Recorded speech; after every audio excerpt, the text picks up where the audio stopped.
ada concern-nya Pak Wapres di sini. Karena di dalam PP 21 itu gubernur hanya bisa mengatur pergerakan di dalam satu provinsi. Sementara epicenternya itu 3 provinsi, Pak. Karena Jabodetabek ini ada yang Jawa Barat, ada yang Banten. Karena itu kami mengusulkan agar ada kebijakan tersendiri untuk kawasan Jabodetabek, di mana batas-batas administrasi pemerintahan itu berbeda dengan penyebaran kasus COVID di Jabodetabek. Kemudian yang kami butuhkan, Pak, kalau terkait dengan pemerintah pusat, pertama adalah mensegerakan untuk mendapatkan status agar kita bisa mengeluarkan peraturan.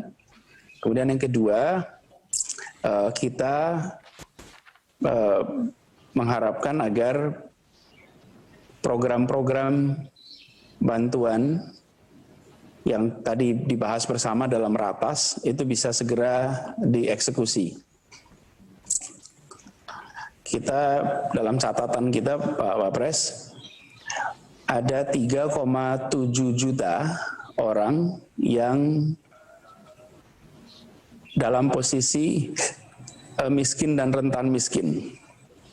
Mereka terdampak cukup serius dan perlu ada dukungan untuk bisa membiayai kehidupan di Jakarta. Terkait dengan pembatasannya, sebenarnya Pak Wapres selama 2 pekan terakhir ini kita sudah melakukan pembatasan sosial berskala besar.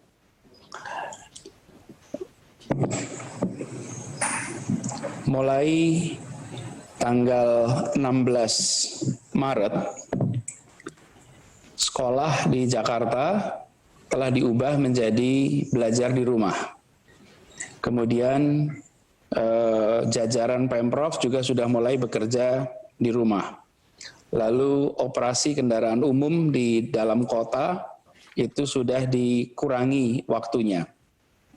Kemudian juga semua tempat wisata itu sudah ditutup, baik yang dikelola oleh pemerintah maupun swasta. Lalu kegiatan-kegiatan yang melibatkan masyarakat umum itu seperti Car Free Day itu juga kami tiadakan sampai kondisi terkendali. Jadi kami sebenarnya pada masa ini sudah melakukan pembatasan sosial berskala besar. Nah, karena itulah mungkin kita ke depan akan bisa melakukan pengetatan lagi, Pak, dan juga dari sisi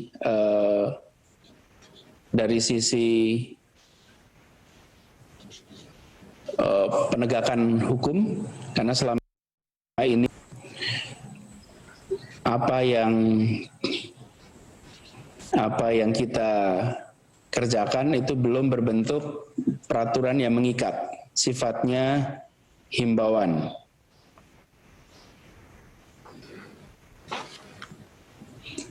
Seperti misalnya kegiatan perkantoran, maka itu sifatnya himbauan, karena itu kan di luar kewenangan kita. Lalu pembatasan kegiatan-kegiatan berkumpul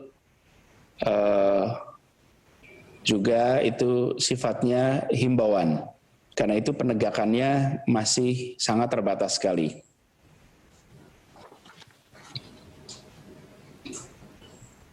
Ya, demikian Bapak Wapres sebagai laporan awal terkait dengan pengelolaan di Jakarta. Terima kasih Pak Gubernur. Dari langkah-langkah itu, apa sudah ada tanda-tanda penurunan ya? sudah ada tanda-tanda artinya sudah punya dampak. Apakah masih belum? Sehingga perlu ada langkah-langkah yang lebih agresif atau lebih keras lagi ya. Itu saya kira kalau itu sudah ada tanda-tanda, tinggal bagaimana mempercepat penurunan itu. Dan saya juga ingin memperoleh gambaran tadi tentang apakah mengenai misalnya tempat isolasi di Jakarta sudah cukup, apa ada rumah sakit patut yang melakukan penolakan pasien, ya. Ini saya kira apa masih ada atau sudah tidak ada, artinya tidak ada masalah dengan penyediaan rumah sakit itu. Ya. Dan juga yang tadi Bapak Gubernur ceritakan tentang apa itu 37 juta yang miskin, rentan miskin itu. Ya, Pak. 3,7 juta yang miskin dan rentan miskin itu, apakah sudah terdata by name by address? Apa sudah semua kelompok itu sudah masuk atau masih ada yang belum terdata ya? Apa masih ada? Ya. Kemudian kalau misalnya rencana akan memberikan bantuan sosial kepada 3,7 itu seperti apa langkahnya? Seberapa mereka akan diberikan? Apakah semua 3,7? Atau kalau memang nanti sharing dengan pusat, apa sudah pernah dibicarakan dengan Menteri Keuangan? Seperti apa pembagiannya antara DKI dan pusat itu? Ya, baik. Ya, barangkali itu dulu. Baik, jadi begini Pak Pres. Pertama mengenai COVID-nya sendiri Pak. Kami melihat ini memang pertumbuhan kasus di Jakarta itu masih tinggi Pak. Dan tadi saya sampaikan juga Pak, kenapa kami melihat bukan saja data dari Kementerian Kesehatan, tapi juga data dari pemakaman Pak. Karena begini Pak, sebagian dari yang terkena COVID ini itu belum tuntas proses pengetesannya. Karena belum tuntas, lalu meninggal, maka tidak bisa secara resmi disebut sebagai pasien COVID, karena hasil tesnya belum keluar. Banyak kasus yang kami temukan, sesudah dimakamkan, lalu hasil tesnya keluar. Nah, orang yang kasus-kasus seperti ini itu semuanya dimakamkan dengan menggunakan prosedur pasien COVID, Pak, atau jenazah korban COVID. Itulah sebabnya kalau kita lihat angka kasusnya, Pak, bisa ditayangkan. Sebentar, Pak, maaf, saya akan tayangkan slide-nya, Pak. Yang ini, Mas. Ya, Pak Pres, saya akan tayangkan sebuah slide di sini, Pak. Ya, ya. Untuk dilihat berikutnya. Satu lagi. Nah, ini, Pak. Ini sampai dengan tanggal 29, Pak. Kalau Bapak lihat di situ, Pak,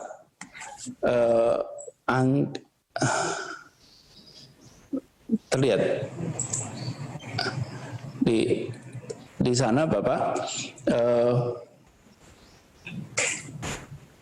angkanya, Pak, makin hari makin meningkat, Pak. Ini mereka yang menjadi korban.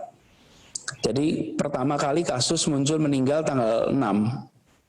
Sesudah itu masih 00, lalu tanggal 12 Maret mulai ada 1, lalu 2, lalu itu trennya, Pak, meningkat terus. 4, 7, belasan, puluhan, sekarang sudah setiap hari di atas 40, Pak.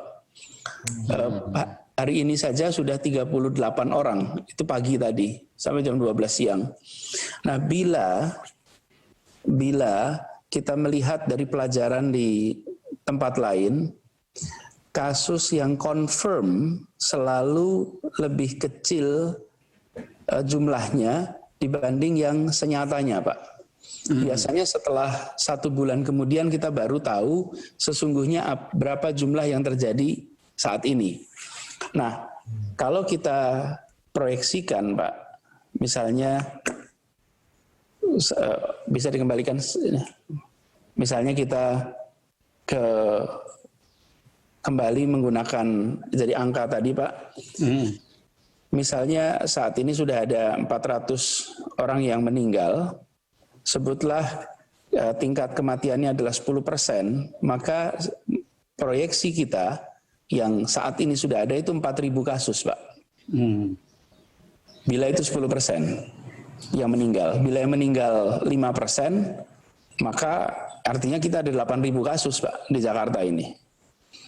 Jadi jumlah yang dites positif, hasilnya positif itu tergantung kecepatan kita melakukan testing. Karena yang ditesnya sedikit, maka jumlah yang confirm positif jadi sedikit juga. Kalau yang ditesnya itu banyak dan orang-orang yang mungkin relevan dengan interaksi mereka-mereka yang confirm positif, mungkin kita akan menemukan angka lebih tinggi. Jadi, Pak Wapres, pada saat ini di Jakarta kita belum menyaksikan kurva ini merata. Kurvanya masih meningkat, Pak. Ini agak mengkhawatirkan. Jadi kalau kita perhatikan masih meningkat terus. Bagaimana dengan rumah sakit? Saat ini ada 70 rumah sakit, Pak, yang menangani COVID. Yang rumah sakit rujukan ada 13. Nah, ada 1.300 pasien yang saat ini dirawat. Masih ada 707 yang sedang antri menunggu hasil labnya. Nah, ada satu permintaan, Pak, yang mungkin perlu menjadi perhatian dari pemerintah, adalah rumah sakit ini, 70 itu banyak adalah swasta. Mereka mengharapkan dukungan BPJS agar tidak ada keterlambatan di dalam pembayaran tagihan-tagihannya. Karena mereka harus bergerak cepat, mengelola cash flow-nya juga tidak mudah, dan yang harus ditangani jumlahnya banyak.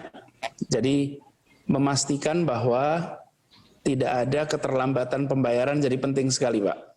Supaya mereka tetap mau menerima kasus COVID ini. Nah, secara umum rumah sakit itu berkewajiban untuk menerima kasus COVID. Dan selama ini juga ditangani. Dan kita respon cepat, Pak, kalau ada masalah-masalah terkait itu. Kemudian yang kedua terkait dengan bantuan sosial. Maaf, saya teruskan sedikit, Pak. Ya. Terkait dengan ini, terkait dengan penanganan ini, perlu sekali, Pak, di Jakarta ini adalah dukungan untuk kecepatan melakukan testing. Supaya kita bisa mendeteksi lebih awal orang-orang yang terpapar. Banyak dari kasus itu terlambat tahunya, terlambat penanganannya, akibatnya fatal, atau kita terlambat mendeteksi sehingga dia sudah menularkan kepada yang lainnya. Jadi terkait dengan itu ada satu soal BPJS, yang kedua soal dukungan untuk bisa meningkatkan kemampuan testing. Kemudian terkait dengan bantuan sosial, Pak Wapres, kita perlu waktu untuk mengidentifikasi kelompok rentan miskin. Kalau masyarakat miskin di Jakarta itu jumlahnya ada 1,1 juta, mereka sudah teridentifikasi by name by address di Jakarta ini karena mereka selama ini dapat bantuan dari kita. Tetapi kelompok rentan miskin ini adalah kelompok yang memang selama ini tidak mendapatkan bantuan langsung, Pak. Mereka ini misalnya pengemudi ojek atau pedagang bakso, pedagang kaki lima. Mereka selama ini memiliki pendapatan, tapi begitu ekonomi mengalami kontraksi, mereka langsung kehilangan pendapatan. Nah, inilah yang saat ini sedang dikumpulkan datanya, Pak, untuk nanti bisa mendapatkan bantuan dari pemerintah. Pembicaraan terakhir dengan Menteri Sosial, tim DKI dan tim Kemensos mensepakati untuk memberikan dukungan di angka 1 juta rupiah per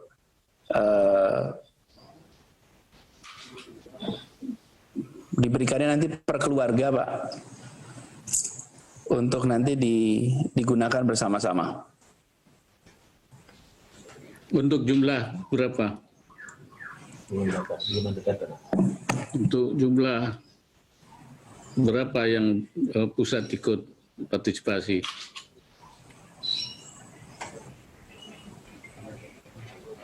Sebentar, Pak.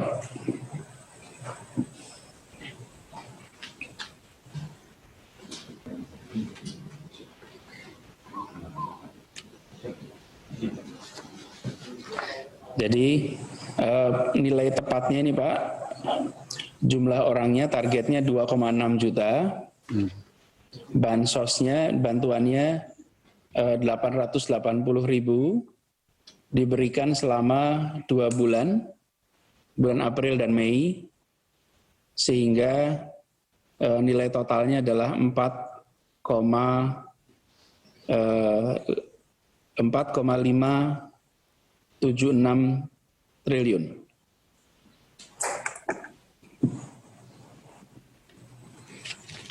Nah, artinya untuk soal penanganan bansos untuk kelompok miskin dan rentan miskin artinya sudah terselesaikan dengan pembicaraan dengan Mensos. Betul, Pak. Secara jumlah terselesaikan. Waktu ini juga bersama dengan Menko Kemaritiman. Tetapi yang belum selesai adalah data tentang siapanya, Pak. Oh, siapanya, ya. Ya. Jadi angkanya sudah disepakati. Ya. Kemudian besarannya juga sudah, tapi datanya itu yang kita masih dalam proses. Ya.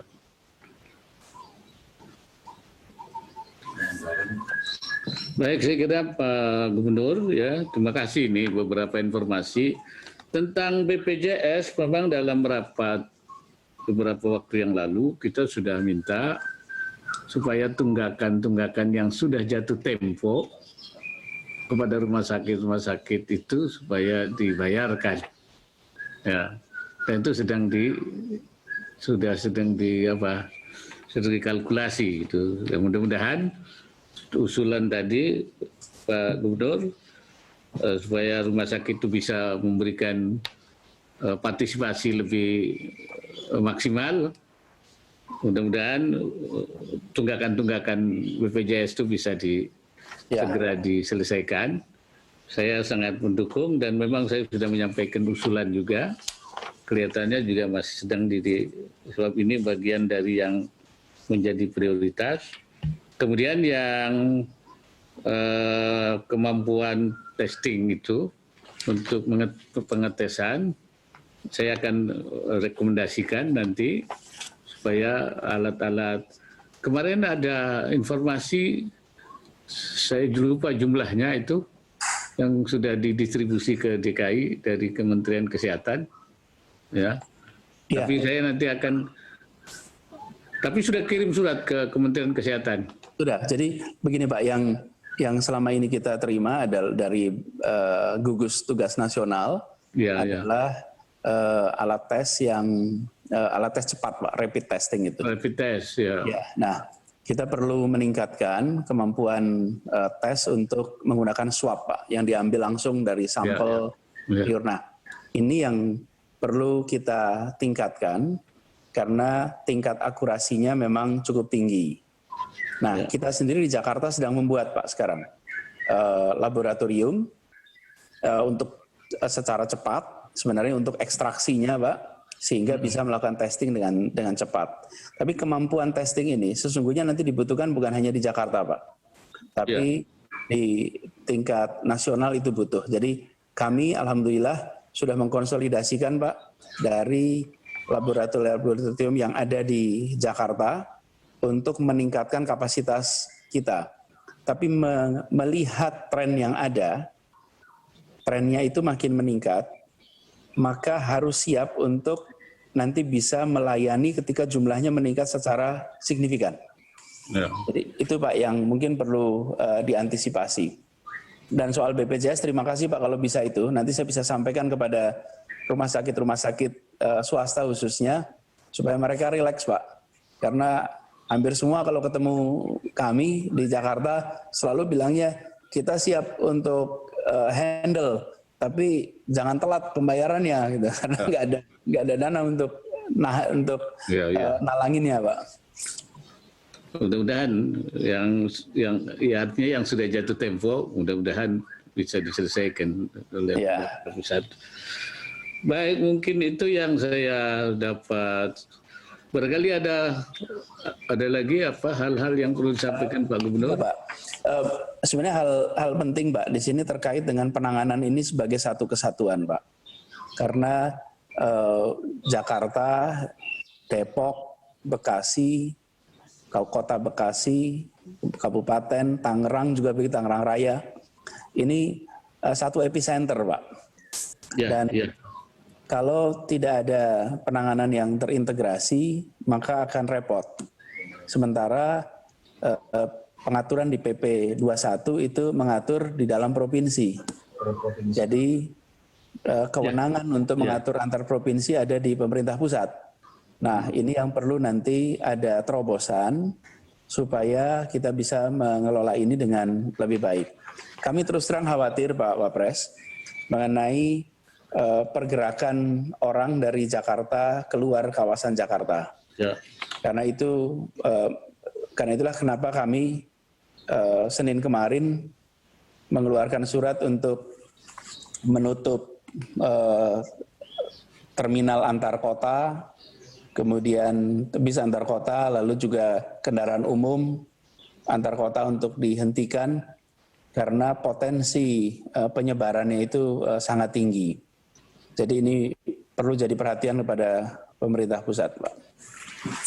Ya, tentu kalau memang orang ini bisa dihambat, ada konsekuensi lain ya. Seperti misalnya ya bantuan-bantuan mereka karena mereka tidak pulang, berarti bebannya ada pada DKI gitu. Itu sudah termasuk yang 3,7 atau lain lagi? Ya, secara umum itu masuk di dalam kelompok itu, Pak Wapres. Ya. Memang ya, sudah sampaikan tadi tantangan utama kita selama ini karena kelompok rentan miskin ini itu tidak semuanya berstatus KTP Jakarta.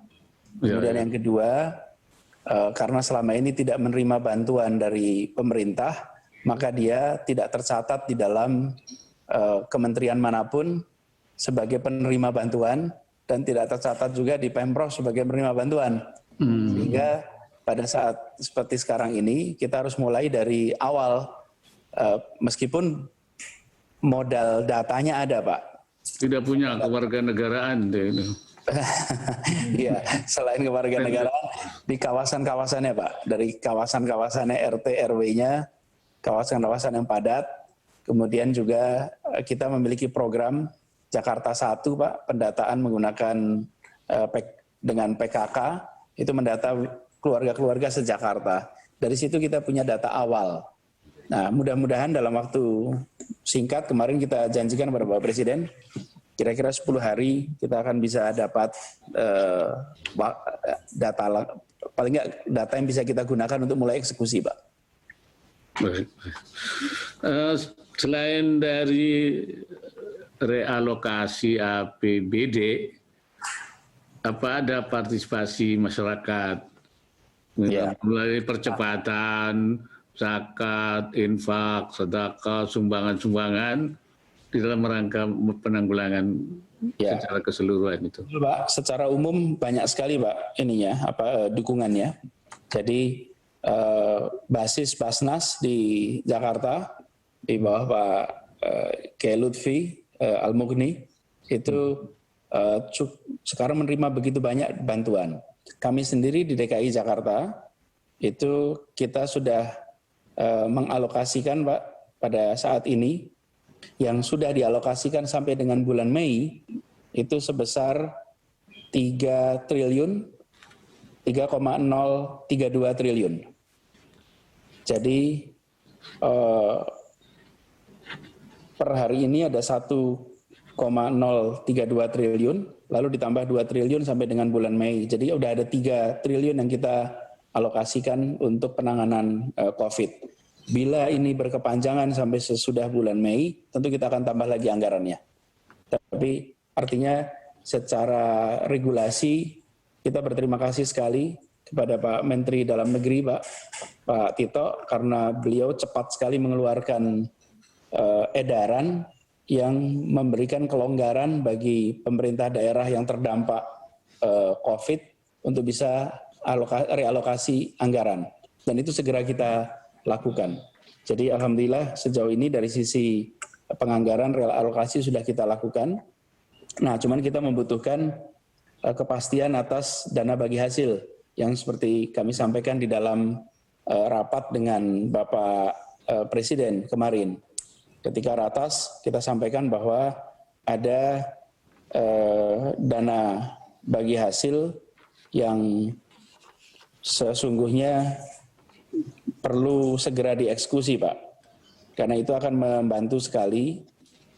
Ini adalah tagihan tahun lalu, Pak.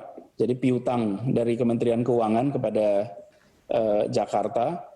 Semula nilainya adalah 6,4 triliun, tapi kemudian ada beberapa penyesuaian dan berubah menjadi 5,1 triliun. Itu dana piutang tahun lalu. Dan kemudian ada dana bagi hasil tahun ini di kuartal kedua sebesar 2,4 triliun. Kami berharap itu bisa segera dicairkan. Jadi tantangan kita di Jakarta bukan pada anggarannya, Pak, tapi pada cash flow-nya. Jadi kalau ini bisa dicairkan akan kita memiliki keleluasaan secara cash flow. Itu kemarin yang kita laporkan juga kepada Bapak Presiden pada saat ratas, bahwa kita berharap dana bagi hasil itu segera ditransfer. Saya juga Pak Wapres sudah menyampaikan secara resmi melalui surat kepada Menteri Keuangan. Mudah-mudahan bisa dibantu dikawal. Mudah-mudahan saya dengar juga waktu itu memang termasuk Jawa Timur juga semua itu soal dana bagi hasil itu menjadi pembicaraan ya. Iya, Pak. Satu lagi barangkali yang saya ingin memperoleh, kesiapan menghadapi Ramadan dan Idul Fitri, terutama untuk sebab ini kan berpotensi berkumpulnya orang dengan salat taraweh atau kemudian salat Id. Seperti apa di DKI sudah disiapkan? Benar. Sejauh ini selama 2 pekan ini Pak Wapres, memang ada pembatasan kegiatan peribadatan di rumah-rumah ibadat.